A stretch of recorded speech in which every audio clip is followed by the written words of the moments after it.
So I'm Karl. I'm one of the founders of Talentry. We're a startup based in Munich, but also opened an office in London this year, which is headed by Tim, who's sitting here. We have a bit over 50 employees, looking to grow to 100. So also very interested also in getting to know the market in the UK. And yeah, my goal for today is to give you some advice how you can actually successfully implement an employee advocacy program. To set the frame, I mean, recruiting in the times of the war for talent becomes more and more challenging. Yeah, that's a global problem we have. I don't know whether you know that by end of 2030, there was a recent study now from Korn Ferry where they found out that actually there will be a shortage of 85.2 million workers globally. Yeah? A shortage of 85.2 million workers by 2030, leading to $8.5 trillion loss in revenue for organizations. Yeah? So it's already a big challenge for companies, but it will kind of increasingly become a bigger and bigger challenge for every organization. So more and more organizations need to become kind of proactive instead of being reactive in terms of, in times where talent can actually decide for which employer they want to work for. And so the big question is how do you actually become a proactive recruitment department and kind of can work with talent pools and kind of build those talent pools and build them up with qualified leads. And that's where we focus on with Talentry to really give you possibilities to kind of generate lots of relevant leads for your organization. And if you think about where to identify those leads, many of you already do active sourcing on LinkedIn or other platforms. But if you think about the phenomenon that every company is now starting to do active sourcing and starting to text candidates on LinkedIn, from my point of view, this will lead to the fact that more and more candidates will probably not put their profile public anymore, because when you receive 40, 50, 60 messages per day, you just won't have a look at them. So the question is, how can you reach those people in the future, and how can you identify talent and get in contact with talent? And that's where I think your employees get in play, because they already know who are the good salespeople in their network, who are the good IT people in their network, and so on and so on. Every employee has on average 341 contacts in his network, so that's already a big talent pool you have as an organization, right? So when you have 1,000 employees, you could potentially reach 341,000 potential candidates just through your employees' network, and that's a big talent pool you already have. So the question is, how can you kind of nurture that talent pool with relevant content and with relevant jobs? And that's where the concept of employee advocacy comes into play. So we kind of think of it rather technical as a concept. So you need some systems where you already have maybe corporate content, where you have open positions, and then you need to find a way to inform your employees about those open positions so that they know what to do. Because when you don't have a program, they often don't know what to do, so they probably won't do it. But if you already tell them, okay, this is kind of the content we want to bring to our audience, and these are the jobs we want to kind of post with that content to our audience, it will make it much easier for your employees to know what they should actually do. So that's where we think technology is so important. And then it becomes very easy for your employees to kind of reach out to the different talent in their network. They can choose via which channels they want to spread out your content and jobs to. Can be via WhatsApp, can be via LinkedIn, via Facebook, or any other channel. And of course, that's a big advantage for you then, because then you're doing active sourcing at scale, because you just use your employees who spot the right talent and then bring them into your organization. And of course, those talent can then easily apply, and then those applications should ideally land back in your applicant tracking system so that you can easily measure it and have an end-to-end process to really know what's the big advantage of the activities we're doing here. And that's a win-win situation for everybody, so I don't need to expand on that one because Neil already, I think, pictured all the big advantages of employee advocacy. I mean, employees can easily share content, they can kind of build their own network of colleagues, that's a big advantage. we found out that not the monetary rewards are the things which incentivize employees. It's rather that they can really have an impact, that they can create their culture and can really help their employer to drive culture. Then, of course, for recruiters, it's a big chance to get into contact with potential candidates. From my point of view, it's not only the aspect of cost per hire. I think cost per hire is important, and it's a big chance for you to reduce your cost per hire when you have lots of referral-based hires. But it's more about time to hire from my point of view, because when you think of the opportunity costs your organization has by not filling those vacancies, they're even bigger than the cost per hire you actually have for that vacancy. So I guess if you would manage to reduce your time to hire by 1 month, that would have much larger impact on the real numbers in your organization than reducing the cost per hire by a few hundred euros. Yeah? So if you would ask me what should be the top line KPI you kind of or you use for measuring all your recruitment activities, it should always be time to hire. Yeah? And I would always look on the fact, okay, how can I reduce my time to hire from maybe 90 days down to 10 days or even less? And that's the only way that's possible is by working with talent pools and already having existing relationships to potential candidates so that I can just can recruit out of a pool. It's challenging, but many companies already do it very successfully.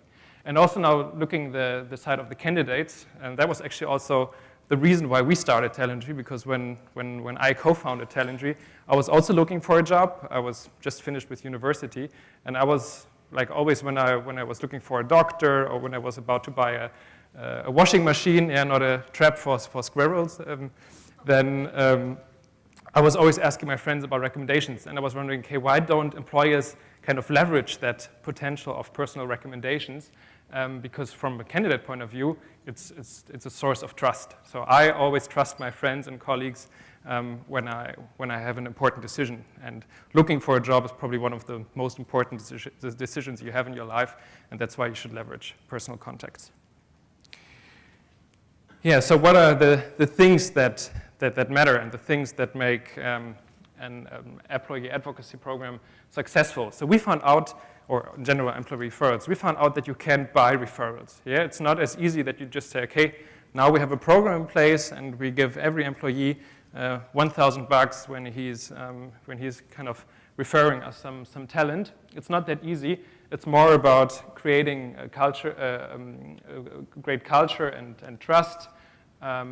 It's more about kind of making it easy for your employees to share content and having it voluntary. Yeah, so you can't force your employees to share content. You can just encourage them and kind of lead by example, having buy-in from your senior leadership team to do the same, and then kind of your other employees will follow. And of course, it's also about creating relevant content. So that's where we see most organizations actually struggle to kind of really create interesting content, yeah? and kind of having content in place which your employees can then share as easily as possible. And what I want to do now is give you some kind of 5 advices we had when implementing employee advocacy programs, like a bit like a step-by-step guide, so that you can, when you think about implementing an employee advocacy program, you can just like go through those 5 steps and think whether you already apply them or not. So I think probably the most important one is, I already touched on that, is really gain internal and leadership buy-in. So what we always encourage our customers is to have the CEO kind of inviting all his employees to the program, yeah, because that generates a lot of trust. And when even your CEO then starts to post content on the networks and kind of using the system, then all the employees will follow. Yeah, it's and you can really kind of cascade that into your whole organization. Yeah, that's what we found out is extremely powerful.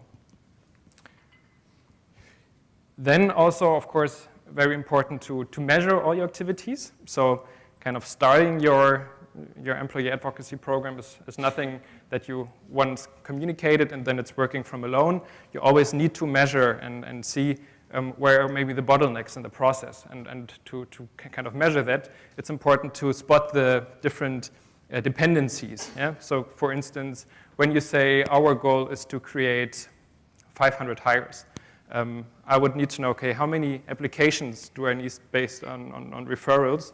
How many referrals do I need to have that certain amount of applications? And how many registered users kind of using our program do I actually need in the system? Yeah? And going from there, having that funnel into place, I can always optimize. So maybe I can optimize on the message, maybe I can optimize on the communication, on my communication strategy to have more people inside the system and really kind of use the data we already provide from other projects so that we can really spot where the different bottlenecks when implementing the program. But it's important to have that framework in place, of course, because otherwise you can't optimize it.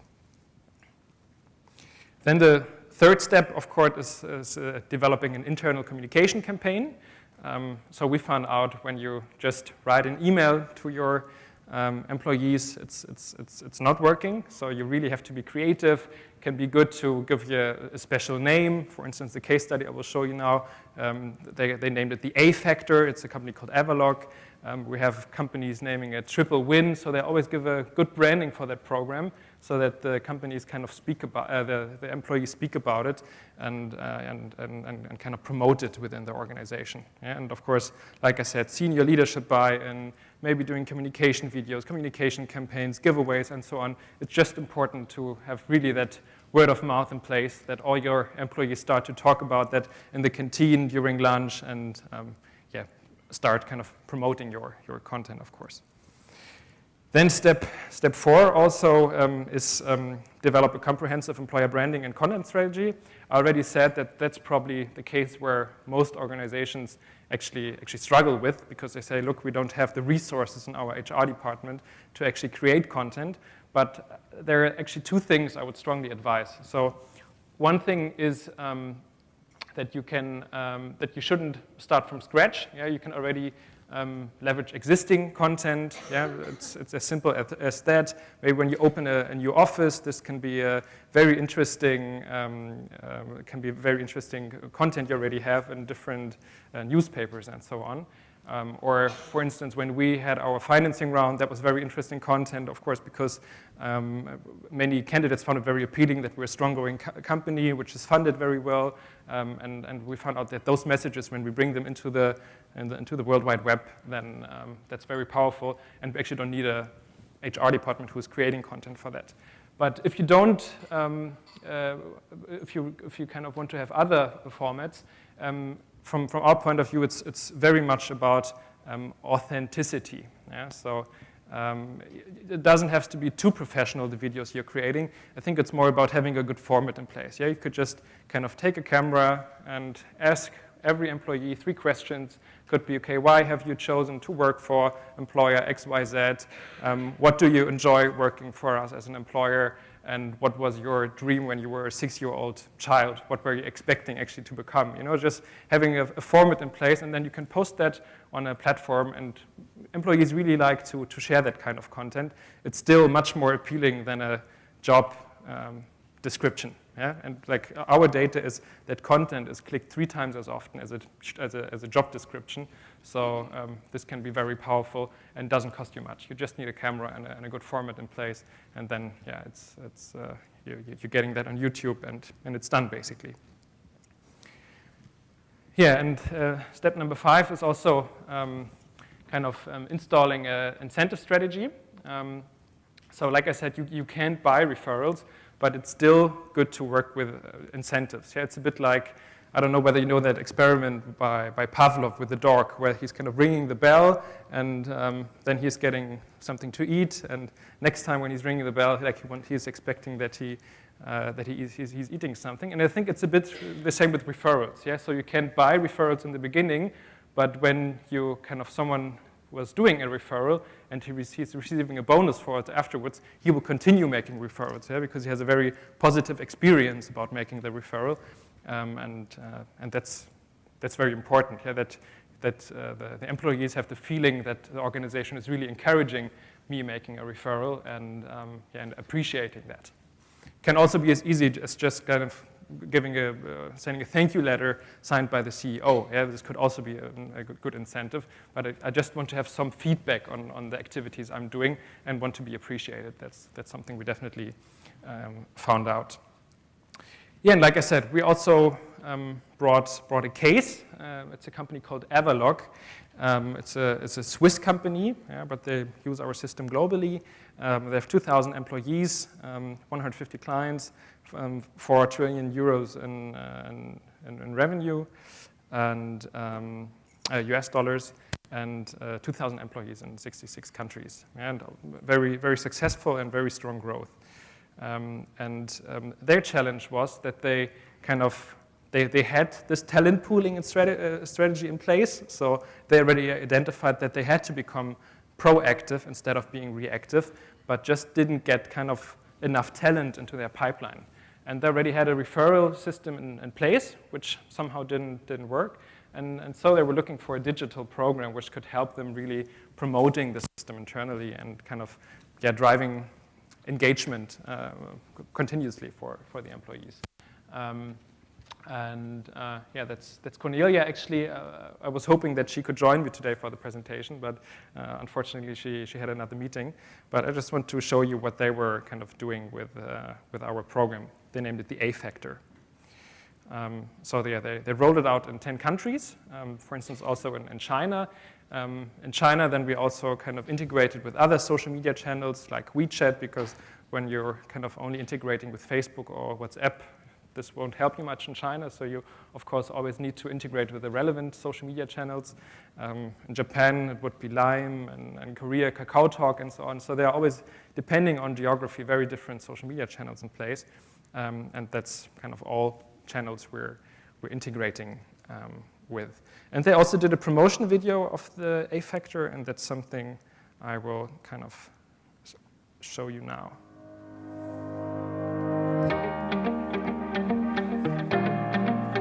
If you would like to register, access is quick and easy. Firstly, register online. Secondly, inform your network about the open positions at Avalok. Thirdly, lean back. You'll be informed if your contact gets the job and successfully makes it through their period of probation. How you benefit? You work with a new colleague, you make a positive addition to a great working culture, and you receive an attractive bonus. With the A Factor, Avalok's employee referral program. Tell your colleagues to register too. Okay, so I just found out that that's the wrong video actually I want to show you. That was about registering. I actually want to show you the video which was showing the benefits of taking part. Maybe but I can send the other one to you. I think it's nicer than this one. This is more instructional, but you can imagine that the other video is more about really the benefits that you shape the company culture and so on, and why the company is really appreciating that their employees are starting to post content in their network. Because I think that's the main thing which employees need to understand is the why. Yeah, they often don't know how challenging it actually is to be bring talent into your organization and so on, and they just always asking for the why, and that's something where videos, of course, can help a lot. So what did they do? Of course, they started with a launch campaign. They had a big kickoff event, where they invited all their employees into a room like this, and then they, of course, gave answers to the whys and whats. Then they had a CEO letter, which was sent out by the CEO via email, so by his email address, going out to all employees with a link to the platform so that everyone could register. That was, of course, very important that you have leadership buy-in. And then they, of course, had ongoing communication campaigns. Yeah? So when they had the first success stories in place, they were promoting that in the intranet, and so on. So that was really a continuous engagement with the employees. Then they also didn't have a big content strategy in place in the HR department, but they still managed to leverage a lot of existing content, from corporate communications. It's important from my point of view to not have marketing content, because that is completely diluting the message you want to send out. But there's lots of content out there which is related to the culture of your organization, and that's something you should, of course, leverage on that platform. And of course, very important, the technology enablement. No company wants to kind of have the third or fourth system in place, so it's very important that everything is integrated. So in this case, we integrated with a global applicant tracking system and made it just kind of very easy for the organization that everyone could participate, and also worked with a single sign-on that the employees could already just kind of register for the program when they're already registered at another system, yeah, and don't have to kind of sign up for another system. Yeah, like I said, this is some examples here. So of course, giveaways and so on, that kind of the A-Factor brand kind of really got into the organization, and people started to talk about it. And just within 16 weeks, they received 1,435 applications just through their employees' networks, which is a lot when you consider that they're only a 2,000 employee, or only a 2,000 employee company. And they were already quite good at referrals. Yeah, they hired around 10%, but they managed to triple that amount of referral-based hires just by kind of using technology and kind of leveraging that. So that was very, very interesting case for us. It was a very global case, and yeah, looking forward to the next steps now. And next step for us is like they kind of start to create more content, having more formats in place which employees can share, because they find out that especially the content sharing piece is working much better than the job sharing piece. So that's something they're doing. And they started to implement a kind of gamification element. So in the beginning, they were just starting to kind of pay bonus rewards in cash, something like 1,000 pounds or 1,000 euros. But now they can also kind of assign points to different actions in the system. So for instance, when an employee is sharing content, he can receive a certain amount of points. When someone is clicking on that content, they can assign a certain amount of points. When an application is resulting out of that share, they can assign a certain amount of points, and can really incentivize every action in that system. And then those points can kind of turned into interesting incentives, like parking on the parking slot of the CEO for 1 week or something. Rather funny incentives that your employees start to talk about it during lunch and kind of promote the system internally. Yeah, so that were kind of our learnings. And if you have any questions related to those programs, feel free to reach out to my colleague Tim, to Anki, or to me, or also to Josh.